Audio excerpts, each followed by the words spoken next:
শুভ্র হয়তো বুঝতে পারলো, ফিসফিস করে বলল, ওড়নায় পিন দিয়ে দাও, খুলবে না আর। তুলি তাই করলো। তুলি ঠিকঠাক বসতে পারছে না দেখে শুভ্র বাম হাতে তুলির কাঁধ ধরে নিজের সঙ্গে চেপে ধরেছে। তুলি শুভ্রর দিকে চেয়ে, শুভ্র নিরন্তর বসে গল্প করছে আরিফ ফারহানদের সাথে, অথচ এখনো এক হাতে তুলিকে আগলে আছে। তুলি শুভ্রর যত্নে আরো একবার তার প্রতি ভালোবাসা জন্মালো। মানুষ হিসেবে কতটা অসাধারণ শুভ্র, সেটা কি শুভ্র কোনোদিনও জানবে? তুলি এতটা সেফ অনুভব করলো, এতটা যত্নে এতদূর নিয়ে আসার জন্য তুলির শুভ্রকে শক্ত করে জড়িয়ে ধরতে ইচ্ছে করে, সেটাও কি শুভ্র মহোদয় জানবে? তুলি একদিন জানাবে, সব জানাবে। একদিন পূর্ণিমা রাতে দুজন বারান্দার দোলনায় দোল খেতে খেতে চাঁদ দেখবে, তখন তুলি শুভ্রকে জানাবে কাবিনের পর কিভাবে তুলি একটু একটু করে শুভ্রর প্রেমে পড়েছিল, একটু একটু করে দুজন কাছাকাছি এসেছিল, একটু একটু করে তুলি দুর্বল হয়েছিল এই মানুষের প্রতি। তুলি বলবে, একদিন অবশ্যই বলবে, সেও জানো পুরুষ হিসেবে সে কতটা ঠিক, কতটা অসাধারণ। সাজেকের একটা রিসর্ট নেওয়া হয়েছে, সাজেক ইকো ভ্যালি রিসর্ট। শুভ্ররা রিসেপশনের কাজ সামলে যে যার রুমে ঢুকলো। তুলি রুমে ঢুকেই বিস্ময় নিয়ে চারিদিক দেখলো। কাঠের দরজা, দেওয়াল, বিছানা সবই কাঠের তৈরি, সামনে খোলা বারান্দা। তুলি বারান্দায় গেল, শীতল হাওয়া বইছে। তুলির খুব ভালো লাগলো। শুভ্র বারান্দায় এসে তুলির পাশে দাঁড়ালো। তুলি বলল, ভীষণ সুন্দর রিসোর্টটা, আমার ভালো লেগেছে অনেক। শুভ্র মৃদু হাসলো, বলল, সাজেকের মোস্ট অফ দ্য রিসর্ট এরকমই থাকে, এটাই সাজেকের বিশেষত্ব। আমরাও একদিন এমন একটা ঘর বানাবো, কাঠের সবকিছু থাকবে, এরকম একটা খোলা বারান্দা থাকবে, কোনো কৃত্রিম সাজসজ্জা থাকবে না, যা থাকবে সব প্রাকৃতিক। রুমের চারপাশে এক ধরনের লম্বা মোমবাতি পাওয়া যায় যে, ওগুলোও থাকবে। মনে হবে আমরা ধুলোবালি জমা শহরে নয়, গ্রামে কোনো এক পাহাড়ের উপর থাকছি। বেশ হবে না বলেন? কথাটা বলে বেশ আনন্দ নিয়ে শুভ্রর দিকে ঘুরলো তুলি। শুভ্র স্থির চোখে চেয়ে দেখছে তুলিকে। তুলি হাসছে, ঠোঁটের কোণে লেগে আছে তৃপ্তির হাসি। শুভ্র আনমনে চেয়ে আছে তুলির মুখের দিকে। শুভ্র এভাবে চেয়ে আছে দেখে তুলি ভ্রু নাচিয়ে হেসে হেসে জিজ্ঞেস করলো, কি দেখছেন? তোমাকে। তুলি ভ্রু কুঁচকে ফেললো। সঙ্গে সঙ্গে শুভ্র থমকে গিয়ে সোজা হয়ে দাঁড়ালো। লজ্জা এবং অস্বস্তি দুজনকেই ঘিরে ধরলো। শুভ্র ইতিউতি চেয়ে নিজেকে সামলে বলল, ফ্রেশ হয়ে নাও, বাথরুমে সব রাখা আছে, আমি পরে ঢুকবো। কথাটা বলেই শুভ্র আগে আগে বারান্দায় থেকে রুমে ঢুকে গেল। তুলি পেছনে দাঁড়িয়েই রইল, টালমাটাল চোখে চেয়েই রইল শুভ্রর চলে যাওয়ার দিকে। খানিক পর মৃদু হেসে নিজেও ঘরে ঢুকলো। শুভ্র বিছানায় বসে আছে। তুলি সেদিকে একবার তাকিয়ে টাওয়াল নিয়ে বাথরুমে ঢুকে গেল। শুভ্র মাথা তুলে তাকালো তখন। আজ মূলত তার হচ্ছেটা কি? নিজেকে এতটা অদমনীয় মনে হচ্ছে কেন? তুলি সামনে থাকলে এতটা উতলা হয়ে যাচ্ছে কেন? শুভ্র মাথার চুল খামচে ধরে থাকলো। মাথাটা বড্ড ধরে আছে আজ, প্যারাসিটামল খেতে হবে একটা। তুলি গোসল করে বের হয়েছে। টাওয়াল দিয়ে চুল ঝাড়তে ঝাড়তে শুভ্রর সামনে এসে দাঁড়ালো। শুভ্র অন্যদিকে চেয়ে আছে। তুলি বলল, আমি এসে গেছি, গোসল করবেন না আপনি? শুভ্র সঙ্গে সঙ্গে উঠে গেল। এক নজর তুলির ভিজে চুলের দিকে চেয়ে দ্রুত পায়ে স্যান্ডেল পরে টাওয়াল নিয়ে বাথরুমে চলে গেল। তুলি তাজ্জব হয়ে চেয়ে রইল শুভ্রর যাওয়ার দিকে। শুভ্র গোসল থেকে বের হলো প্রায় আধা ঘন্টা পর।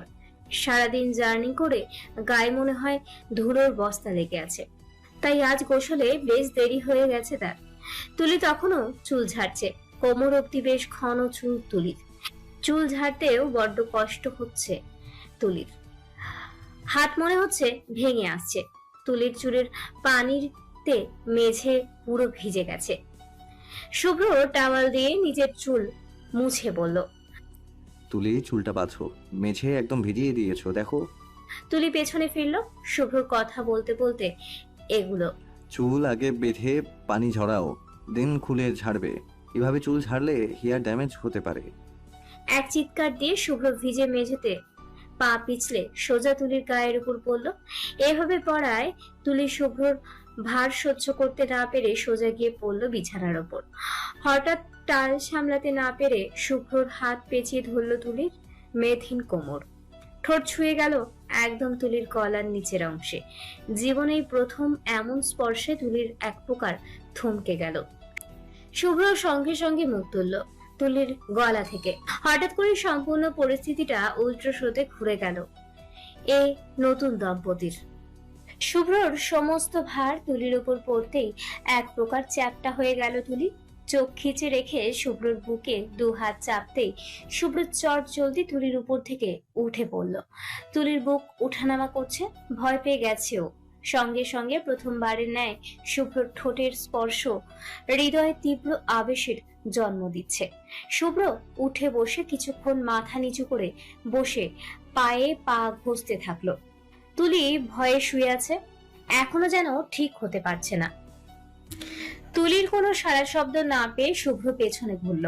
তুলি শুয়ে আছে দেখে তার ডান হাত বাড়িয়ে দিল তুলির দিকে, কিন্তু কিচ্ছু বলল না। তুলি ছোট ছোট নিঃশ্বাস ফেলে নিজেকে শান্ত করার চেষ্টা করলো। হাত বাড়িয়ে শুভ্রর হাত চেপে ধরে আস্তে করে উঠে বসলো। তারপর দুজনেই চুপচাপ, শুভ্র মেঝের দিকে চেয়ে, তুলিও সেই রকম ভাবেই বসে আছে। খানিক পর হঠাৎ দুজন একসঙ্গে বলে উঠল, শুভ্র, সরি। নিজেরা বলেই নিজেরাই অবাক হয়ে গেল।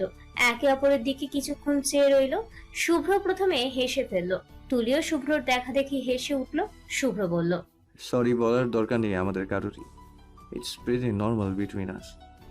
তুলি হঠাৎ এমন কথা শুনে কিছুটা লজ্জা পেয়ে গেল। কপালের ভিজে চুল কানের পেছনে গুজতে গুজতে বলল। হঠাৎ শুভ্র বিছানার দিকে চাইলো, তারপর দ্রুত উঠে দাঁড়ালো। তুলি, তুমি তো চুলের পানিতে বিছানাও ভিজিয়ে দিয়েছো। শুভ্রর কথা শুনে তুলি পেছনে তাকালো। বিছানার একটা অংশ ভিজে গেছে। তুলি দাঁত দিয়ে জিহ্বা কামড়ে বাঁকা চোখে শুভ্রর দিকে তাকালো। শুভ্র ভ্রু কুচকে চেয়ে আছে তুলির দিকে। তুলি মিনমিন করে বলল, সরি, আসলে আমার চুল ঘন তো তাই। এদিকে টাওয়েলটা দাও তো, আমি মুছে দিচ্ছি চুল। শুভ্র কথাটা বলে তুলির টাওয়াল দেওয়ার আর অপেক্ষা করলো না। তুলির হাত থেকে টাওয়াল কেড়ে নিয়ে তুলির পেছনে এসে দাঁড়ালো। আলগোছে চুল মুছে দিতে থাকলো আর তুলিকে শোনাতে লাগলো কিভাবে চুল মুছতে হয়, তার হাজারো টিপস। তুলি এসব শোনেনি, শুনবেও না। এভাবে তুলির চুলে দুনিয়া ভেসে যাক। শুভ্র এগিয়ে আসবে, মুছে দিবে তুলির চুল। তুলি ডুবে যাবে তখনই আকণ্ঠ। শুভ্র বেশ যত্নে তুলির চুল পুছে দিল। তারপর টাওয়াল বারান্দায় মেলে এসে দ্রুত নিজের গায়ের জ্যাকেট জড়াতে জড়াতে বলল, দ্রুত চলো, না হলে রাতে আর কারোরই খাবার জুটবে না কপালে, হোটেল বন্ধ হয়ে যাবে।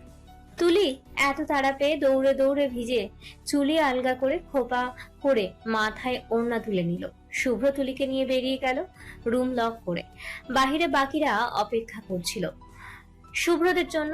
ওরা যেতেই তারা সবাই চলল রাতের খাবারের উদ্দেশ্যে।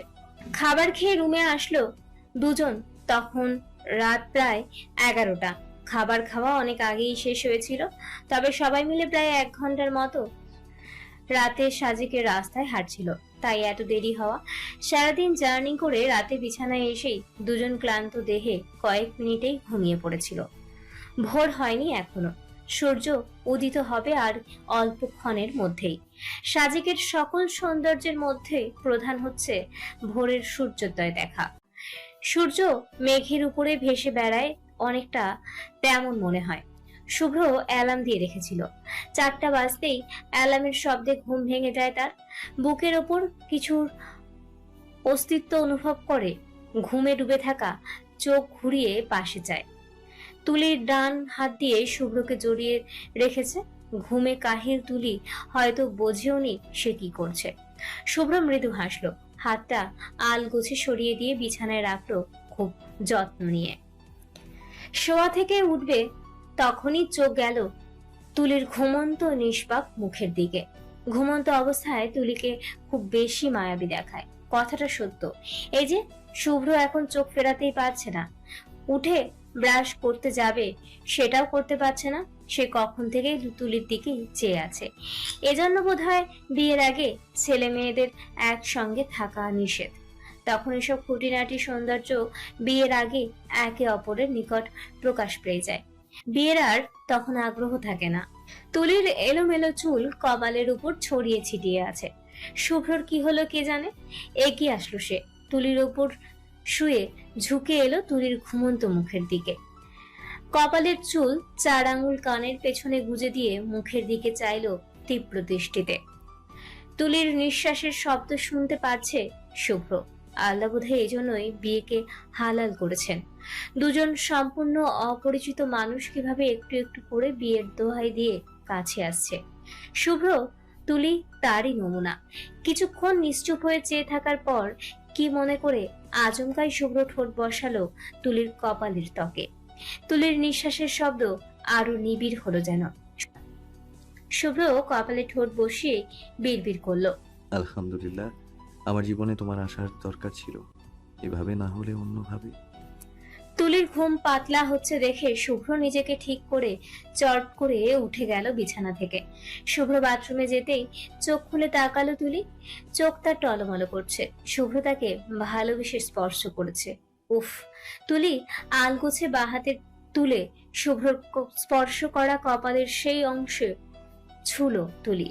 মনে হচ্ছে এখনো শুভ্রর ঠোঁট ছুঁয়ে আছে তুলির কপালে। কোথাও শুনেছিল যে পুরুষ তোমাকে মন থেকে চাইবে তার ঠোঁটের স্পর্শ তোমার কপাল ছুবে সবার প্রথমে। তার চুমুতেই তুমি শান্তি পাবে, আরাম বোধ করবে। এই জন্যই বোধহয় শুভ্রর ছোঁয়া এখনো তুলির মনে গেঁথেই রইল। তুলির শ্বাস বেড়ে যাচ্ছে, শুভ্র তাকে মেনে নিচ্ছে। একটু একটু করে দুজন এগিয়ে যাচ্ছে একটা সুখী সংসারের দিকে। ব্যাপারটা ভেবেই তুলি রোমাঞ্চকর অনুভব করছে। শুভ্র বাথরুম থেকে বেরুতেই তুলি আবার চোখ বন্ধ করে ঘুমানোর ভান করলো। না হলে দেখা যাবে লজ্জায় শুভ্র তুলির মুখোমুখি আর হচ্ছে না। শুভ্র ব্রাশ করে এসেছে। সূর্য উঠবে আর কিছুক্ষণের মধ্যেই। আকাশে লালচে আভা দেখা যাচ্ছে। শুভ্র আর দেরি করলো না, এগিয়ে এসে তুলির মাথার কাছে এসে দাঁড়ালো। ডাক দিল তুলিকে, তুলি, তুলি, উঠবে একটু? একটা বেস্ট জিনিস দেখাবো তোমাকে, প্লিজ ওঠো। তুলি, দেরি করলে কিন্তু মিস হয়ে যাবে। আফসোস করলেও লাভ হবে না তখন, শুনছো তুলি? তুলি এত ডাক শুনে আর মোড়া ভাঙার ভান করে তাকালো শুভ্রর দিকে। কিছুক্ষণ শুভ্রর দিকে ঘুমো ঘুমো চোখে চেয়ে রইল। তারপর হালকা করে হাসলো। সঙ্গে সঙ্গে শুভ্রর মনে হলো সে তার হার্টবিট মিস করছে। ঘুমন্ত মুখে এমনিতেই আজ সকালে তুলির উপর ঘায়েল হয়েছে সে, আর এখন ঘুম ঘুম মুখে মুচকি হাসি। উফ, মারাত্মক! শুভ্র ড্যাব ড্যাব করে তুলির দিকে চেয়ে রইল অনেকক্ষণ। তুলি হাসি থামিয়ে উঠে বসলো শুভ্রর হুঁশ ফেরে। সঙ্গে সঙ্গে কোমরে হাত দিয়ে অন্যদিকে বুক ঘোরালো। তুলি চুল খোপা করতে করতে উঠে বসলো। ঘুম ঘুম গলায় জিজ্ঞেস করলো, কি দেখাবেন? দ্রুত দেখান, আমি ঘুমবো। শুভ্র স্বাভাবিক হলো এবার। এগিয়ে এসে তুলির কাঁধ ধরে জোর করে তুলিকে ওঠালো। বারান্দার দিকে তুলিকে টেনে নিয়ে যেতে যেতে বলল, নো ওয়ে, ঘুমকে এখন না বলো প্লিজ। আমরা একটা বেস্ট জিনিস দেখবো একসঙ্গে, কাম উইথ মি। তুলিকে বারান্দায় এনে থামলো শুভ্র। তুলি ঘুম চোখে চোখ মুছে সামনে তাকালো। পুরো সাজেকের আকাশ লালচে হয়ে আছে। দু কদম এগিয়ে এসে কাঠের বারান্দার গ্রিল ঘেঁষে দাঁড়ালো তুলি। সূর্য উঠেছে একটু একটু করে। তুলি হা হয়ে চেয়ে আছে সামনে। শুভ্র মৃদু হেসে তুলির পাশে গ্রিল ঘেঁষে দাঁড়ালো। সূর্য উদয় হচ্ছে যেন মেঘের উপর থেকে। সাদা মেঘ ভাসছে আর তার উপরে লাল টকটকে এক সূর্য। ভয়াবহ সুন্দর দৃশ্য। তুলি খুশিতে নেচে উঠলো যেন। ওয়াও, কি সুন্দর সূর্য! শুভ্র তুলির মতো সামনে চেয়ে আছে। শুভ্র মন্ত্রমুগ্ধের মতো বলল, ইয়া, সাজেকের অন্যতম সুন্দর দৃশ্যের মধ্যে এটা একটা। সত্যিই সুন্দর। সূর্য উঠে গেছে অনেকক্ষণ। তুলি শুভ্র দাঁড়িয়ে আছে এখনো বারান্দার গ্রিল ঘেঁষে। দুজনেই চুপ। ভোরের শীতল বাতাস বইছে। তুলির গায়ের শাল সে বাতাসে মৃদু মন্দ উড়ছে। তুলি শালটা নিজের গায়ের সঙ্গে চেপে রাখলো। ওর হাত রেলিং এর উপর রাখা। শুভ্র হাত উঠিয়ে তুলির পাশে রেলিং এ রাখলো। একটা সময় শুভ্র সূর্য থেকে মনোযোগ সরিয়ে মুগ্ধ তুলির দিকে একবার তাকালো, তারপর তাকালো তুলির হাতের দিকে। ঢোক গিলেও শুভ্র কি করবে? হাতটা কি ছুবে? ছুলে কি তুলি অস্বস্তি বোধ করবে? শুভ্র 7 পাঁচ চিন্তা করেও নিজেকে এটুকু দমাতে পারলো না। হাত একটু একটু করে এগুলো তুলির হাতের দিকে। প্রথমে আঙুলে আঙুল ছুঁয়ে গেল, তুলির ধ্যান ভাঙলো, কিন্তু তাকালো না শুভ্রর দিকে। অপেক্ষা করলো যেন আরো একটুখানি স্পর্শের। শুভ্রর সামনের দিকে তাকিয়ে একটু একটু করে পুরো হাতটাই নিজের হাতের মধ্যে পুরে নিল। হাতটা সম্পূর্ণ শুভ্রর দখলে চলে গেল। তখন তুলি তাকালো শুভ্রর দিকে। শুভ্র কেমন সম্মোহিত দৃষ্টিতে তাকালো। তুলি তাকিয়ে আছে দেখে শুভ্র তুলির সম্মতি নেই সেটা ভেবে সঙ্গে সঙ্গে হাত ছাড়িয়ে নিতে গেলে তুলি ছাড়লো না, বরং ধীরে ধীরে হাতের বাঁধন শক্ত করে শুভ্রর হাত চেপে ধরলো। দুজন দুজনের দিকে চেয়ে সামান্য হাসলো, তারপর আবার দুজন সামনে তাকালো। আবার একে অপরের হাতে হাত রেখে দুজন অনুভব করলো তাদের জীবনের এক নতুন সূর্যোদয়। তুলি দিন দিন বুঝতে পারছে শুভ্র তার প্রতি দুর্বল হয়ে যাচ্ছে। তুলি নিজেও ধীরে ধীরে আকৃষ্ট হয়ে যাচ্ছে শুভ্রর প্রতি। শুভ্রর কথা বলার ধরন, বাচন ভঙ্গিমা, ভ্রু নাচানো, দায়িত্ববোধ, তুলির প্রতি স্ত্রী হিসেবে এক আলাদা সম্মানের সবকিছুই তুলিকে তীব্রভাবে শুভ্রর দিকে টেনে নিয়ে যাচ্ছে। তুলি আয়নার সামনে দাঁড়ানো। আজ সন্ধ্যায় ছোটখাটো বারবিকিউ পার্টি আয়োজন করেছে সবাই মিলে। তুলি বাসা থেকে আসার সময় কোনো শাড়ি আনেনি, কিন্তু এখন শুনছে পার্টিতে নাকি সবাই শাড়ি পরবে। এটা শুনে কোথা থেকে শাড়ি জোগাড় করে তুলির হাতে ধরিয়ে দিল শুভ্র। তুলি সেই শাড়িটাই পরে আয়নার সামনে দাঁড়িয়ে এসব 7 পাঁচ চিন্তা করছে। তুলি অপেক্ষা করছে শুভ্র কখন, ঠিক আর কত দিন পর নিজের অনুভূতি কনফেস করবে। তুলি মেয়ে, চাইলেও আগ বাড়িয়ে কিছু বলতেও পারছে না। তাছাড়া তাদের সম্পর্কটা আলাদা ছিল শুরুতে, সেটাও একটা বাধা বলা চলে। তাই তুলি এখনো নীরব। করুক না হয় আরো অপেক্ষা, তার লজ্জা ভাঙলেই হয়। তুলি প্রায় তৈরি। শুভ্রর কল এলো তখনই তুলি কল ধরলো। ওপাশে শুভ্র ব্যস্ত ভঙ্গিতে জানতে চাইলো, তৈরি তুমি? হুম, নিচে আসো, আমরা এখানেই আছি। একা আসতে পারবে তো? পারবো, চিন্তা নেই। তাহলে আসো, রাখছি। শুভ্র কল কাটলো। তুলি শেষবারের মতো আয়নায় নিজেকে দেখে নিল। ভালোই দেখাচ্ছে তাকে। তুলি শরীরের ভালো করে আঁচল জড়িয়ে নিয়ে বেরিয়ে এলো রুম থেকে। নিচে এসে দেখে শুভ্র আর তার বন্ধুরা মিলে কয়লা পুড়িয়ে বারবিকিউ বানাচ্ছে। তুলি শুভ্রকে দেখলো। কালো রঙের শার্টের হাতা ফোল্ড করা কনুই অবধি, সামনে দুটি বোতাম খুলে কলার ছিঁড়ে দেওয়া, ডান হাতে কয়লা লেগে আছে, কপালেও কয়লার ছিটে। তবে তাতেও কি ভয়াবহ সুন্দর দেখাচ্ছিল তখন শুভ্রকে। তুলির তখন মনে হয়েছে সে এই প্রথমবারের মতোই শুভ্রের উপর ক্রাশ খেয়েছে।